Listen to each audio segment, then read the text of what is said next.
लेकिन उन्होंने पूछा है कि प्रकृति क्यों बुराई कर रही है। नदी में बाढ़ आ जाती है, निर्दोष लोग डूबते मर जाते हैं, या आग लग जाती है या कुछ हो जाता है। हमारी कठिनाई यह है कि बुराई को हम स्वीकार नहीं कर पाते कि वो भलाई के साथ अनिवार्य है। और उसी नदी के किनारे जब बाढ़ नहीं आती और खेतों में गेहूं फलते हैं तब, और जब उसी आग पर रोटी सिकती है तब, और जब उसी आग से मकान जल जाता तब हम कहते हैं ये बुराई प्रकृति क्यों कर रही है। लेकिन आपको पता है कि अगर प्रकृति ऐसा इंतजाम कर दे कि आग जला ना सके तो आग से जो भलाई होती है वो भी नहीं हो सकेगी। और प्रकृति ऐसा इंतजाम कर दे कि नदी में पानी ना आए तो फिर ठीक है, फिर भलाई भी नहीं होगी, बुराई भी नहीं होगी।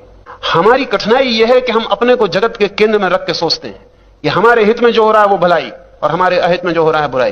लेकिन हम ये नहीं सोचते कि जिस कारण से हित हो रहा है उसी कारण से अहित होता है, और कारण को अगर हटाना है तो दोनों चीजें बंद हो जाएंगी। जब मैं किसी को प्रेम करता हूं तो मुझे जान ही लेना चाहिए कि प्रेम टूट भी सकता है, टूटेगा ही। जो जुड़ता है वो टूटता है, जो बनता है वो मिटता है। जब मैं एक बेटे को जन्म देता हूं और बैंड बाजे बजाता हूं तो मुझे घर में अर्थी भी तैयार कर लेनी चाहिए, क्योंकि कल अर्थी भी उठेगी ही। जो जन्मता है वो मरता है।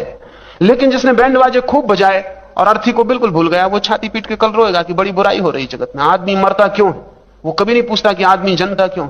जन्मने को हम बिल्कुल स्वीकार किए बैठे हैं और मरने को बड़ी तकलीफ उठा रहे हैं। अब ये भी इनको बुराई क्यों मालूम पड़ती है मित्र को कि नदी आ जाती, निर्दोष लोग मर जाते।